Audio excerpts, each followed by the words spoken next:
Kun sagalee bilisummaa Oromootiin.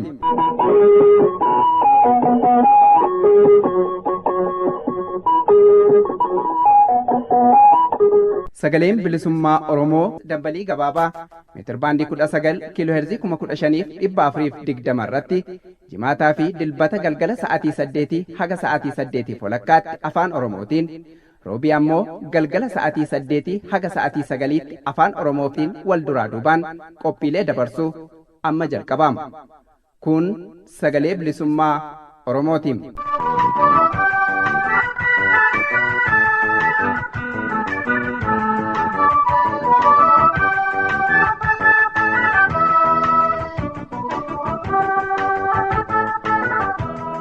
Kabajamtoota dhaggeeffattoota keenya akkam jirtu nagaan keenya kabajaa bakka jirtan maratti sinaara qabu sagantaa keenya irraa keessatti qophii qabnu sin beeksifna jalqaba oduutu dhiyaata.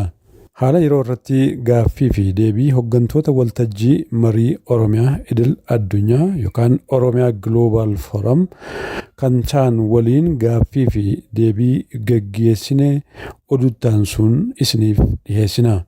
Guutummaa qophii keenya kan dhuunfatus gaaffiimaaf deebii kana ta'a. Sagantaa keenya darbe keessatti dameen dubartootaaf daa'immanii adda bilisummaa Oromoo biyya alaa bitootessa 8 guyyaa dubartoota addunyaa karaa zuumiitiin kabajatee jira. Kabajaa kanarratti hundaa'uudhaan gabaasaa qindeeffannee walduraa duubaan kutaa lama isiniif dhiyeessuun keenya ni yaadatama.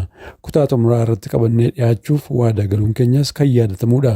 Har'aaf qabannee dhiyaachuu hanqachuu keenyaaf nuuf kalchaa isiniin jenna. Amma gama oduutti isin ceesifna.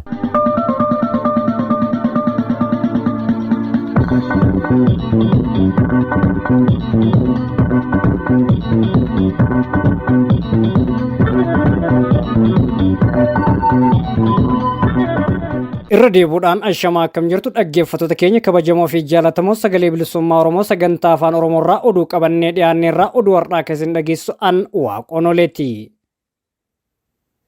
Walitti bu'iinsa uummata nagaa waliin jiraatu jidduutti murni biyya bulchu biltsiginnaan uumeen lubbuun namaa darbuu fi manaa fi qabeenyaan uummataa ibiddaan barbadaa'u maddeen sagalee bilisummaa Oromoof ibsaniiru. Akka odeessi maddeen irraa bahee addeessutti shira murni biltsiginnaa uummata nagaa gidduutti uumeen guyyaa gaafa bitootessa 17 2023 lubbuun namoota nagaa galaafatamuun manaa fi qabeenyaan uummataa hedduun barbadaa'e.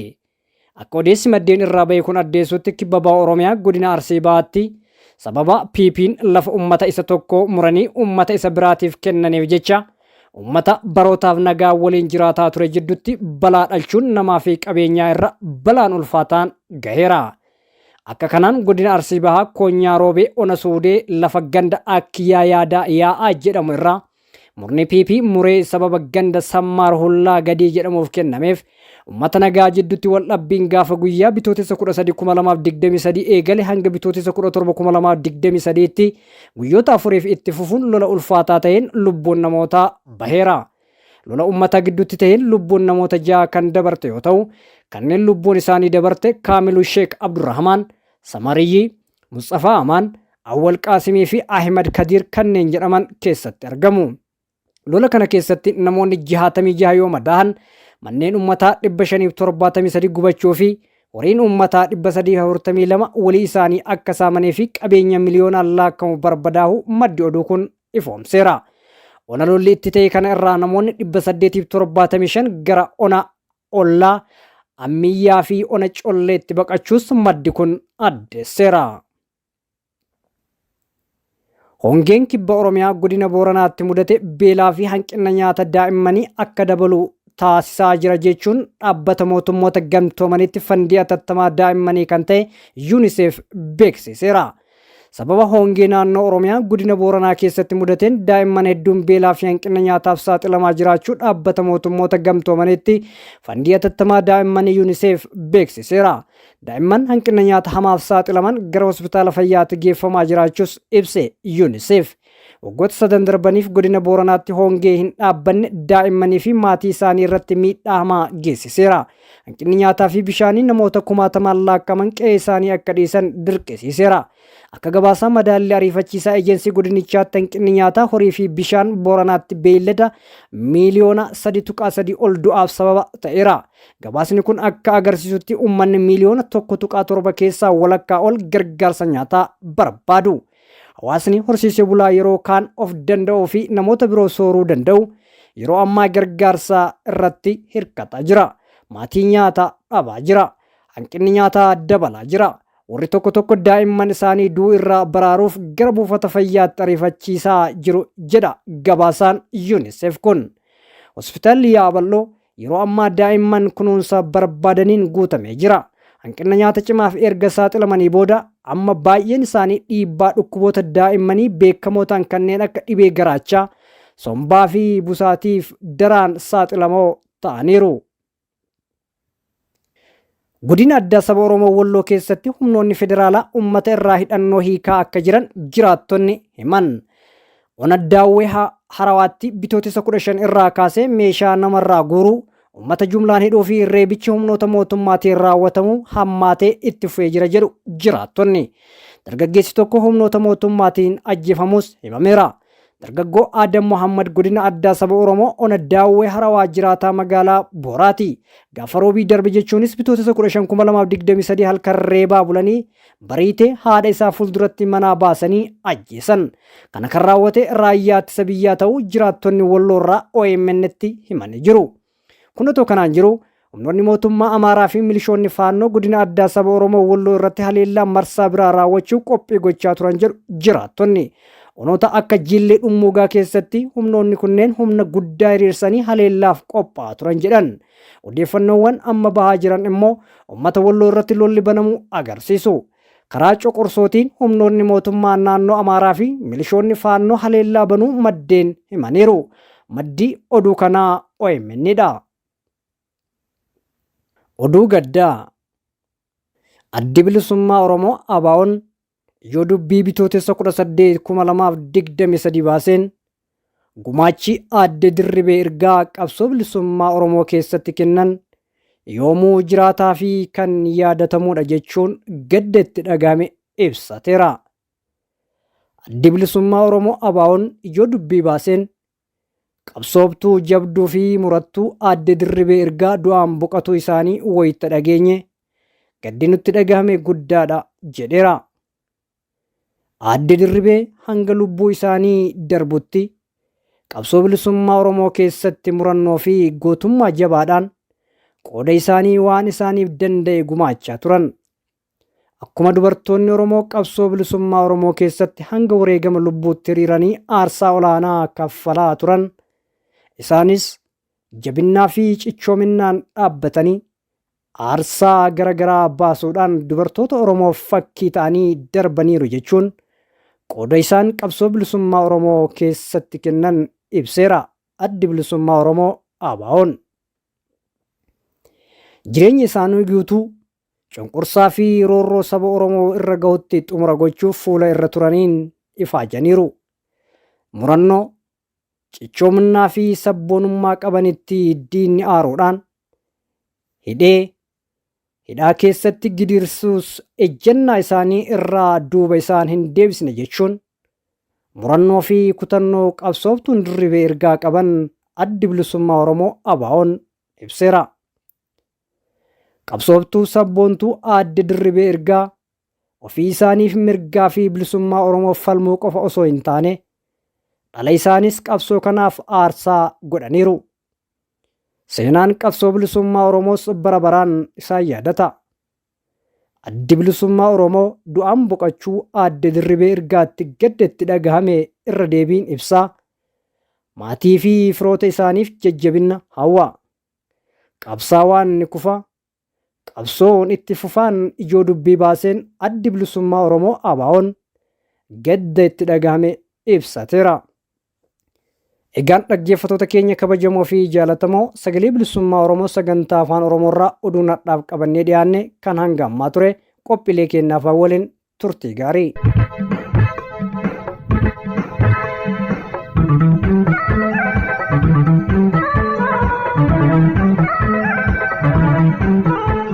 Dhaggeeffattoota keenya kan nagaa jirtan kun sagalee bilisummaa Oromoo sagantaa afaan Oromooti. Qophiin keenya oduun jalqabeetti fufa. Haala yeroo irratti gaaffiif deebiin hooggantoota waltajjii marii Oromiyaa idil addunyaa waliin taasifne itti fufisaa kunooti.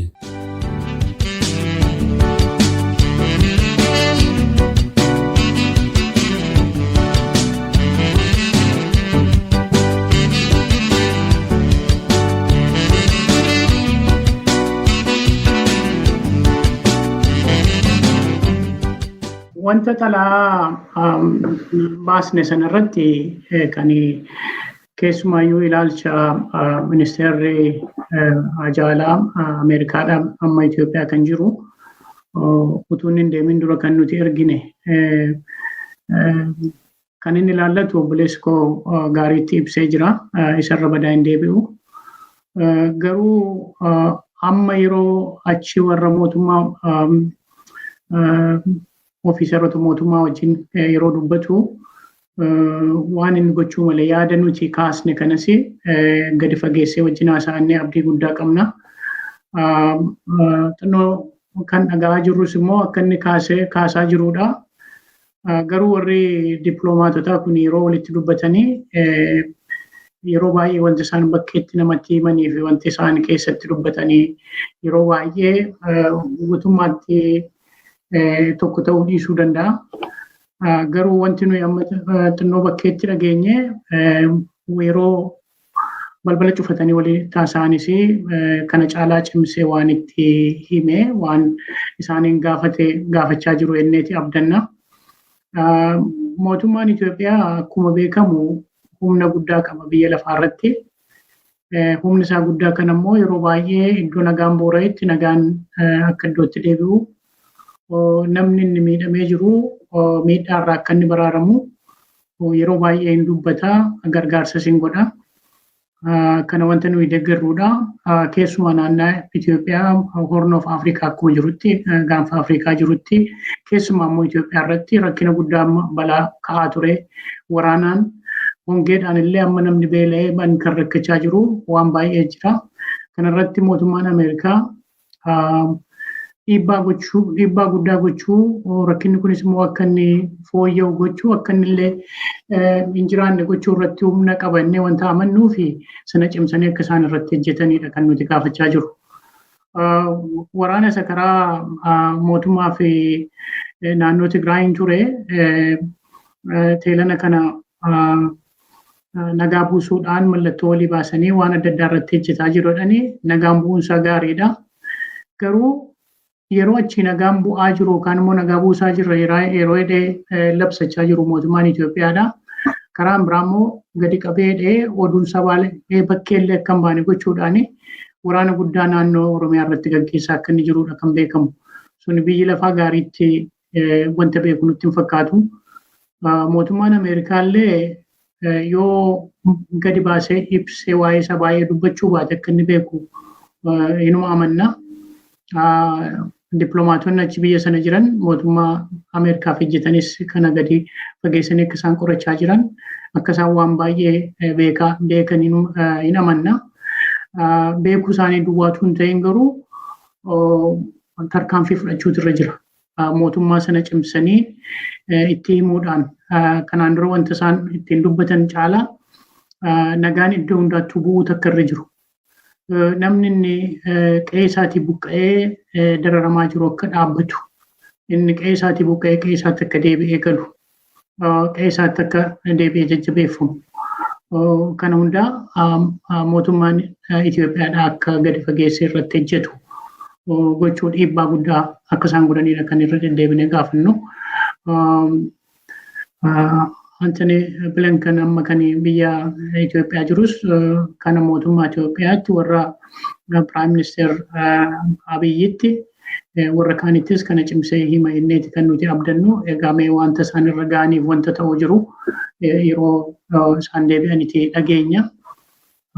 Garuu karaa keenya yoo amma kana jenneyyuu amma rakkoon kun hiika argatutti yeroo hundaayyuu dubbachuu, yeroo hundaayyuu ibsuu mootummaa Ameerikaallee ta'e mootummaa jiran hundumaa warra gargaarsa laachaa jiran mootummaa Itoophiyaaf gargaarsa laachaa jiran hundumaa kana gaafachuun keenya irraan citu jechaadha ittuma fufna.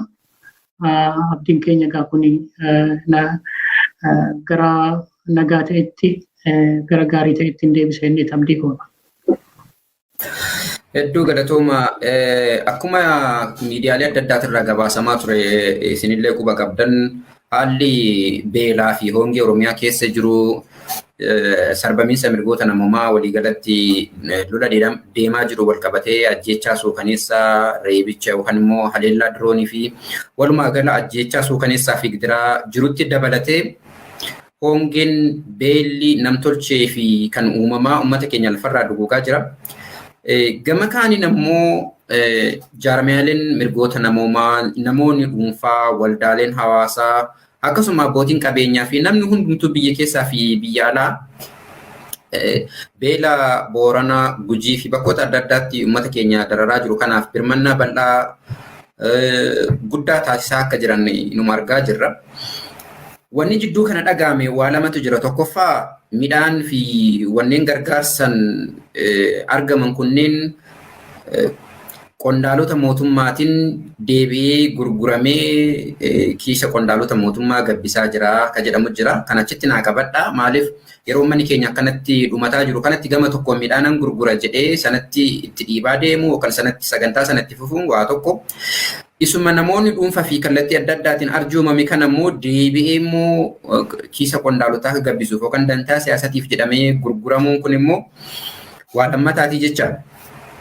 Karaa biraatiin ammoo yeroo haalli beelaa kun xiyyeeffannaa ija gurra addunyaa harkisee uummanni haga isaa danda'ameen birmannaa taasisaa jiru kanatti qaamaan kanneen dhaqanii gumaachanillee yookaan immoo gargaarsa godhanillee akkuma jiranitti ta'e. Beelli kun ammayyuu sadarkaa akkaan ulfaataatti bal'atee itti fufee jira jecha. Godina Gujii Bahaa ona Goorodoolaatti namoonni 23 ol akka lubbuu dhabaniiti bana guyyuma lamaan kana keessa ka dhageenye jecha. Akkasuma godinaalee adda addaa keessatti Baalee dabalatee akkasuma Walloollee dabalatee beelli kun akkaan babal'ataa fi hammaataa jira. Sadarkaa gargaarsi silaa itti tattaafatamu ol ta'aa jira jecha. Gama mootummaatiin wanni godhamu waan biraati. Haala kana keessatti mee wal qabsiisati qondaalonni mootummaa Ameerikaa kun yookaan hoogganaan mootummaa Ameerikaa kun haa ta'u qaamonni adda addaa kan idil addunyaa birmannaan tarkaanfiin dhiibban sadarkaa rakkoo dhaqqabuun madaalu gochuun malan maalidhaa jettu? Obbo Jamaal isinumaan eegalamu. Baay'ee galatoomi. Aadaan mootummaan Itoophiyaa qabu warri aangawoota biyya saamuu malee uummataaf yaaduun hin jiru. Kun baroota mootummoota dabran kan hunda keessatti waan ta'aa ture. Haayile Sillaaseen gaafa uummanni beela'u saree isaatii fi eegdota isaa keekii nyaachisaa ture jechaadha. Sareen uummanni beelaa garuu mana isaa keessatti immoo sareetu keekii nyaata.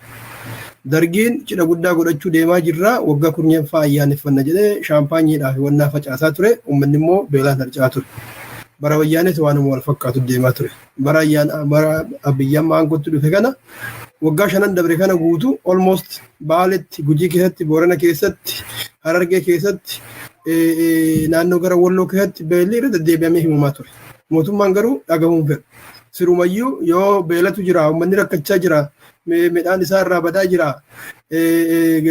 loowwan isaa irraa dhumaa jira. Wanni kun baay'ee hamaadha. Rakkoo uummata guddaatti birammoo uummata bal'aatti dhufaa jira yoo jedhaniin kuni warra maqaa keenya balleessitu akkas jedha. Mootummaa keenya wannaa isaa balleessuudhaaf maqaa isaa balleessuudhaaf suuraa halluun ta'an itti dibuudhaaf kana godhanii. Kanaaf iyyuu beelliin jiru biyya keenya jedhanii waa akkasan jechaadha. Nuti sirumaa amma qamadii ekspoortii goonee irra biyya alaatti baasaa jirra. Warri maqaa keenya bifa kanaan kaasaa jiru kun diinota keenya ka fagootiif ka dhiyooti. Warra faranjiidhaaf bitame warra alagaadhaaf bitame jedhanii uummata beelahaa jiru dhoksanii waggaa 5 guutuu wanni kun irra ture jechaadha. Dhoksuu qofa miti akkuma uummata duratti jette kana yeroo gargaarsi biyya alaatii argamu akka uummata bira hin geenye dhiibbaa guddaa godhaa turanii. Amma immoo dhiyeenya kana humna isaaniitti ol ta'e addunyaa irratti wantichi mul'annaan biyya keessaaf biyya alaatti illee gaafa namni uummataaf birmachuu jalqabu karaa keenya qofaan deemuu qaba. Jaarmoonni biyya alaattis ta'e kan biyya keessa gargaarsa uummataaf gootan karaa mootummaa keessaanii yoo ta'in siruma gargaarsa uummataaf godhuu hin dandeettan kan jedhu qabeenya silaa biyya alaatiif biyya keessaa illee dhufu too'achuudhaaf amma immoo akka uummanni hatattamaan ariitiidhaan gargaarsa arganne saamichaaf akka isaanii tolu dirqaa jiru jechaadha. Yaadattootaa bara wayyaaniin aangoorra turte uummata Oromoo miliyoona 2 ol ta'u kan Harargee irraa buqqa'eef bifuma wal fakkaatu mallaqa guuranii namoonni dhuunfaatii fi aangoonni mootummaa saamanii uummanni sun haga har'aallee harca'ee karaa irra jiraata jechaadha. Finfinnee keessatti kadhattuu ta'e bakka birootti illee kadhattuu ta'e uummata saniif otoo waan godhin namoonni dhuunfaatii fi mootummaa warri aangawoota addaan hiratan jechaa qabeenya. Ammas wanni deemaa jiru kanu uummanni keenyaa fi addunyaanis akka uummanni lubbuun isaa baraaramuuf gargaarsa gochaa jiru. Jarri immoo ofii saamachuudhaaf karaa keenya qofaan ta'uu qabaa kan jedhu jechaa jiru. So nuti maal gochuu barbaadna maal gochuu jedhaa jirra. There has to be accountability and monitoring. Waan kana qaamni biraa kan independent mootummaadhaan ala ta'e to'achuu qabaa. To'annoon gahaan irratti deemuu qaba. Mootummaan qabeenya uummataaf guuramu kana saamee karaa kiyaan deemuu qaba jechuun irra jiru. Jaarmoonni gargaarsa uummataatiif gurmaa'an hojiin isaanii waan kana ta'eef haala mijeessuu fi haala aanjeessuu qaba malee ukkaamsuu qabu qabeenya isaanii irraa fuudhee deebisee sirumaa gurgurate aangawoonni isaa kan ittiin sooraman ta'uu hin qabu. Uummata beela'uuf uummata dhumurraa. Beelaan dhumaa jiru afaan qabanii isaan ittiin sooramuu qabanii. Kanaaf mootummoonni addunyaa keessattuu yeroo gurguddaan akka Ameerikaa kan amma isaanii wajjin firoomuu yaalaa jiran kun haalaa fi amala mootummoota Itoophiyaa seenaan isaanii kana waan ta'eef inni amma saamichaaf deema waan ta'eef dhiibbaa irratti godha. Gargaarsi kun suduudhaan warri gargaaru uummanni addunyaanis warri humanitarian organization jaarmoonni gargaarsaas jaarmoonni biyya keessa jiran namoonni dhuunfaas suduudhaan uummata bira gargaarsa kana hatattamaan akka geessan haala mijeessutu irra jira. Birookiraasii keessa galchanii saamichaaf wanni isaan godhan kun sirrii miti dhiibbaa irratti godhaa kan jedhu. Egaa nuti waan dandeenyeen dhiibbaa gochuu malee nuti aangoo irratti qabaannee mootummaa Itoophiyaa jijjiiruu hin dandeenyu. Garuu wanni nu goonumaan akka addunyaan beektu akka addunyaan hubattu wanni tahaa jiru kun cubbuu uummata beelaherraa afaan isa qabanii gargaarsa biyya alaatiif biyya keessaa illee argame aangawoonni mootummaa saamuuf jecha karaa keenya malee hin ta'u jechuu isaanii addunyatti saaxilee agarsiisaa jirra. I think kana aangaan Ameerikaa kan biyya asii ka'ee dhaqes jaarmoonni biyya alaas United Nations hubatanii dhiibbaa irratti godhuu kan jedhu abdii qabna jechaadha. Egaa kana akka dandeenye sagalee keenya ol kaafnee dubbataa jirra kanumaan jechuu barbaada fayyada. Ilmaan Oromoo biyyattii sana keessatti bakkoota adda addaatti ilaalcha siyaasaa isaaniitiin addattamuu Oromummaa isaaniitii fi waanuma qabsoo bilisummaa Oromootti amananiif hidhaman kunneen haalduree tokko malee daddaffiin haa hiikamuu kan jedhu dhiyaatee jira. Akka haaldureetti yookaan akka rakkoo kun akka furamuuf fala furmaataa keessanii kan lafa kaa'amanii jira. Akkasuma immoo waraana bilisummaa Oromoo waliin rakkoo jiru karaa marii karaa nagaatiin haa furamuu kan jedhu kaa'amee jira. Mee dhimma kanarratti yaada keessan irra caalatti akka daawwattoonni keenya hubataniif yaada dabalataa kanaaf laattaniin barbaada. Tokkoffaa mootummaan jedhamu silaafuu sirna impaayeratti tana bulchaa jirudha. Sirnichi biyyattii tana keessatti warreen qabsoo karaa nagaatiin gaggeessan qabsoo yookaan ammoo biyyattii keessatti paartilee siyaasaa seeran galmaanii eeyyama seerummaa argataniyyuu dhiibbaa adda addaa irratti gochaa jira. Kanneen akka adda bilisummaa Oromoo immoo guutummaa guututti duula bal'aa ifattis dhoksaanis irratti banee har'aan tana hoogganoonni adda bilisummaa Oromoo manneen hidhaa jiran kanneen bakka adda addaatti darraa adda addaa keessa jiran maalirra akka jiran addunyaa tokko baqabaa jechaadha. Jidduu kana immoo guyyaa har'aa wanni dhageenye isaanumtuu karaa paartilee siyaasaa kanneen kan itti gaafatamaa qabu boordiin filannoo biyyattii kan biyyaalessaa kan Itoophiyaa jechaadha. Mootummaan Itoophiyaa dhiibbaa paartilee karaa nagaatiin sosso'an irratti gochaa jiru dhaabuu qabaa jechuudhaan durteessuu fi itti aanan boordichaa bahanii wayita dubbatan dhageenyee jirra. Akkasuma immoo hoogganoota adda bilisummaa Oromoo haqaan maleetti waggootaaf hidhamanii dararaman waajjiraalee adda bilisummaa Oromoo walumaa galatti sochii adda bilisummaa Oromoo ogguruudhaaf isa mootummaan yookaan murni Itoophiyaa gochaa jiru kana quba qabnaa furuudhaaf tattaafannee jirra. Haga ammaa deebisaa dhabnee itti deemaa jirra ka jedhuu fi yaada kana fakkaatu kaa'anii jiru. Walumaa galatti adeemsa siyaasaa ammaan tana biltsiginnaan yookaan PP'n itti jiru kana keessatti haalli siyaasaa Itoophiyaa garamitti deema? Haalli jiru maal fakkaata? Warreen qaama ofiisaatii lafa kaa'e kan akka boordii filannoo fi kanneen adda addaatirraa immoo wanni haasa'amuu fi wanni mootummaan godhu walii faallaa ta'uun hoo maal agarsiisaa jettu? Profeesar Sininan eegale. Tole galatoomi. utuun isaa amma na gaafatteetti hin deebiin isuma gaaffii duraan kaaste waa'ee beelaa fi waa'ee hongee kanaan qabatee namni akkamittiin akka miidhamaa jiru maaltu akka ta'aa jiru mootummaan maal godhaa jiru obboleessi koo dubbatee xinnoo waatti dabaluun barbaada. Yeroodhaa yerootti beelliin argamaa hongeen hin dhufaa kuni yeroo tokko tokko harka namaa wanta jiru miti. Garuu beellis hongeenis kan inni dhufu yookaan immoo kan inni hiikkaan arganne sabni kan inni miidhamu ijaa caamsaan jiraatee duwwaa hin dhufu beelli. Takkaadhaanis immoo hin dhufu yeroo baay'ee harki namaa keessa jira jechaadha. Keessumaa immoo harki mootummaa keessa jira jechaadha. Mootummaan akka inni itti bulchu wanta mootummaan hojjetu bulchiinsa isaatiin poolisiin ittiin fayyadamu sabni tokko yeroo caamsaan tokko dhufu akka inni dafee beelaaf saaxilamu isa godha. Mootummaaf saba gidduuf immoo amantaan wanta gaariitti hin jiraanneef hojii mootummaan hojjetu keessas immoo korraapshinii kan jedhamu wanta baay'een ijaa jiraatuu fi gargaarsa baadutti illee gargaarsi sun dafee ga'uu dhiisuudhaan innumti saba sana gargaarsa saba sanaatiif jedhames immoo jedhee namni walitti sassaabee mootummaan alaa kennullee harka mootummaa yeroo galeedhu akka adda addaatti akka inni hojiirra hin oolle.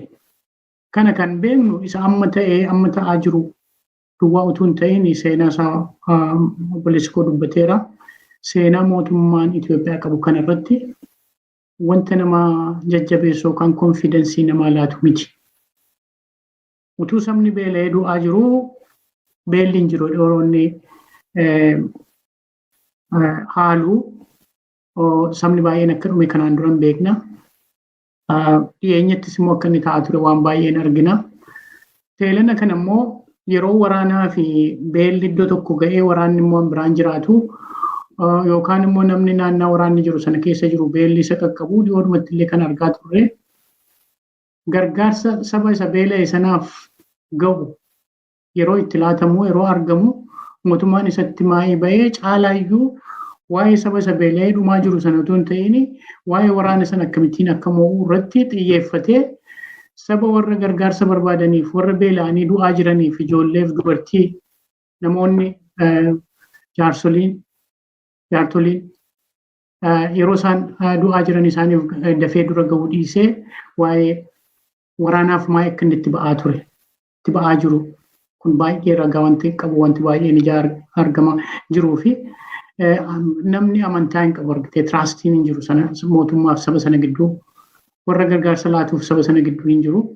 Keessumaa immoo amma samma dhagee karaa Booranaa Gujii kan ta'e beela ga'ee jiru namnis dhaga'ee yeroo dirmachaa fi jiru mootummaan isarratti xiyyeeffachuu dhiisee akkamittiin gargaarsi sun akka ga'u karaa koo malee akka hin taane jedhee yeroo inni isarratti yeroo isaa baay'ee balleessu yeroo isaa baay'ee propagaandaatti godhu kun waan baay'ee nama gaddisiisudha. Yeroo rakkinni akkasii ga'u sila responsibilitiin mootummaa tokko dura darbee dafee sabni inni beela'e akka beela sana irraa oolu du'arraa akka oolu isarratti xiyyeeffachuudha. Yoo wanti qabeenya yookaan galiin qonnaan bu'aa buusallee jiraate bakkeetti illee dabartee kan gurguruuf dandeessu yeroo akkasii mootummaa baay'een warri responsibilii ta'anii isa sana dhaabanii dhaniitti gara saba warra beela'eetti jallisanii yeroodhaaf utuma danda'aniyyuu. Biyyattiin sun utuu dandeessee qonnaan isaas fooyya'ee qabeenyi isaa guddatee utuu biyya irraa dabarsanii alatti gurguruun hin danda'ama ta'e danda'eeyyuu wanta jiru nutti hin fakkaatu hin taanes immoo maaliif namni caalaan baay'ee beela'ee yeroo jiru midhaan baay'eetu hin jiru jechaadha. Gatiin midhaanii baay'ate yeroo namni inni iddoo hongeen hin jiraanne iyyuu bitatee nyaachuu yeroo dadhabee rakkatu bakkeetti gurguruuni responsibilitii wanta dhabee hin qabaanne fakkaata. Dura isa beela'e sana beelaa baasuudha ture. Nyaata sana saba iddoon itti barbaachiseedhaan ga'uudha. Innaa isa dhiisanii baay'ee oomishneerraa qabeenya baay'ee guddisneerraa kanaaf gurguraa jiranii akka propagaandaatti maa itti ba'uun suni akka inni dhugaa hin taane sabas immoo akka gargaaraa hin jirre rakkinaaf beelaa akka inni saaxilaa jirudha kan beeknu. Ammayyuu taanaan mootummaan sunoo qalbii horachuutu isarra jira. Isumaafuu isa gargaara. Saba isa beela'e sana beelaa baasuudhaaf nama warra ala jiran firoota ala jiran illee yeroo isaan gargaaruudhaaf yaalanii danqaa baay'ee dura kaa'ee akka gargaarsi sun dafee isaanii gochuurra akka dafee gargaarsi kun ka'u karaa barbaachise hunda akka inni saba isa beela'e hin ga'u gochuurratti utuu xiyyeeffachuun akka isarra jirudha kan nuti hubachiifnu. Sabni immoo firoonni bakkee jiranis mootummaan biyya alaallee kana hubatanii jedhanii gargaarsa dafanii ittiin akka isaan ga'anidha kan jennu. Isatti aansee wanta gaaffiiti teelana gaafatte waa'ee haala politikaa Itoophiyaa keessa jiruuf keessumaa immoo kan Oromoo kan ilaalu warri adda bilisummaa Oromoo warri nagaadhaan ejjennadhanii biyyatti galan illee rakkina akkamii keessa akka isaan galanii garri caalaan isaanii akka hidhaa jiranii galgala ganama hin argina. Dubbiin kun dhokataa miti.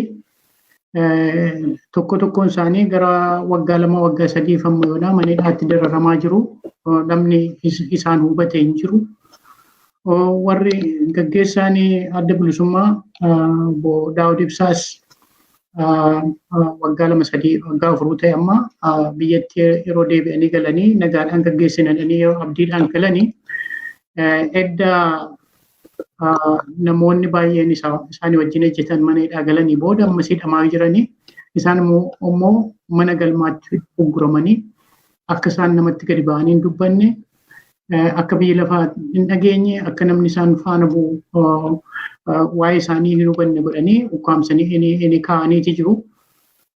Waan akkasii jechaa poolitikaan biyya sanaa nagaadhaan hin gaggeeffama jechuun baay'ee nama rakkisa. Gaggeeffamaas hin jiru. Kanaaf yeroo hundaa waraanni inni babal'ataa dhufe Oromoonni baay'een karaa nagaa sana wanta baay'ee abdii kutaniif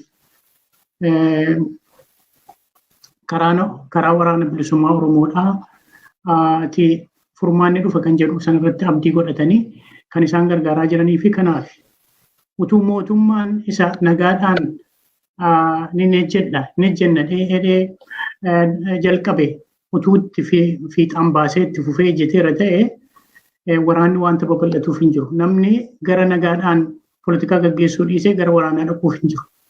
Waraana akka inni jiraatu kan godhe. Ammas immoo akka inni itti fufu kan godhe. Namnis immoo nagaadhaan poolitikaan nagaan hojjetamuudhaan hin danda'a kan jedhu abdii dhoowwate waraanatti kan dhiibaa jiru mootummaa sana mataa isaati. Kanatti itti gaafatama fudhachuun kan isarra jiru mootummaa sanaa. Kanaaf amma kan jiru yeroo tokko darbee boordiin filannoo rakkina adda addaa tokko jiru yerootti baaseyyuu boordiin filannoo sun mataansaa mootummaa kontiroolii mootummaa to'annoo mootummaa jala wanta jiruuf ofiisaafuu hojii itti laatame wanta hojjechuu malee hojjechuudhaaf dhiibbaa mootummaa sana irratti to'annoo mootummaa sana irratti wanta hin dandeenyee fi wanti inni darbee dubbatu wanta boordiin filannoodhaa sun darbee baasu amanuudhaa fi yoo gaarii ta'e iyyuu fiixaan baa jedhanii fudhachuudhaaf baay'ee wanta nama rakkisu irra ga'amee jira. Yeroo darbee filannoon teelana godhame jira. Filannoon godhame suni utuu waraanni gaggeeffamaa jiru utuu gaggeessitoonni poolitikaa warra nagaadhaan jedhan baay'een isaanii adda bilisummaa dabalatee utuu baay'een isaanii mana hidhaa jiranii wanta gaggeeffameedha. Innaa filannoon sun filannoo dhugaati jedhanii fudhachuudhaaf wanta baay'ee nama rakkisuudha. Wanta fedhe mootummaan jedhu iyyuu malee akka inni itti gaggeeffame yeroo inni gaggeeffame waan irra ture isaas immoo darbee ammas wanta jiru yeroo argitu nagaadhaan poolitikaa gaggeessuun sagaleen namaa guutuutti hin dhaga'ama jedhanii fudhachuudhaaf baay'ee wanta nama rakkisuudha. Ammas taanaan kana keessa ilaallee garamitti adeemaa jira maaltu ta'uu danda'a jette biyya sana keessatti wanta ta'uu danda'u hubatanii yaada tokko laachuun baay'ee nama rakkisa. Maaliif yoo gaariin hojjetama jira jettee yookaan dubbatamee utuu baay'een turiin gara balaa fidutti galagalee adeema. Amma waggaa arfan kana immoo kan argaa jirru waama nama abdachiisu wanta ta'aa hin jiru. Kanaaf yoo mootummaan kun qalbii horatee kun hin baasu jedhee wanta hojjeturraa uf qusate yoo namoota warra nagaadhaan poolitikaa gaggeessan jedhanii galan paartii adda addaa warra gaggeessan kanas immoo yoo bilisaan akka isaan hojjetan gochuu hin danda'u ta'e nagaan biyya sana keessatti uumamuudhaaf baay'ee rakkisaa. Sabni immoo rakkina adda addaatiin beelaaf darara adda addaatti saaxilamaa jira. Warri poolitikaa gaggeessan baay'een isaanii warri paartii adda addaa deeggaran caalmaadhumatti adda bilisummaa Oromoo qabatee rakkina guddaa keessa jiranidha kan hubannu. Kuni jijjiiramuudhuma turre jira, jijjiiramuu mala. Kanarraa kan hafe garuu biyyattiin sun balaa guddaatti waan isheen adeemtudha kan hubataa jiru. Waan natti fakkaatu balaa guddaatti adeemaa jirti. Rakkina kanarraa garuu uf oolchuu kan isheen dandeessu, kan isheenis ooluu dandeessu mootummaan sun yoo qalbii horate duwwaadha. Kanarraa kan hafe immoo sabni nagaan isa ta'uu waraanaan illee ta'ee sagalee tokkoon ka'ee ofirraa falmatee mootummaa kana ofirraa kaase duwwaadha. Yoo mootummaan kun danda'e qalbii horatee karaa nagaatiin gaggeessu warra karaa nagaatiinis gaggeessuu hin dandeenye hin barbaanne warra jedhaniifis carraa laatu political space saniiti jenne sana yoo bal'isuu baate biyyattiin sun deebitee rakkinuma keessa akka isheen bara baraan naannoftu. Achuma keessatti immoo sabni baay'een akka inni baddalamu, akka inni miidhamu gochuutti adeemaa jechaadha kan wanti nutti mul'atu.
Egaan dhaggeeffattoota keenya qophiin har'aaf qabannee dhiyaanne kan hangammaa dhaggeeffachaa turtanidha. Sagantaa sagalee bilisummaa Oromoo roobii dhufuun hanga walitti deemnutti nagaan nuuf tura. Injifannoo uummata Oromoof.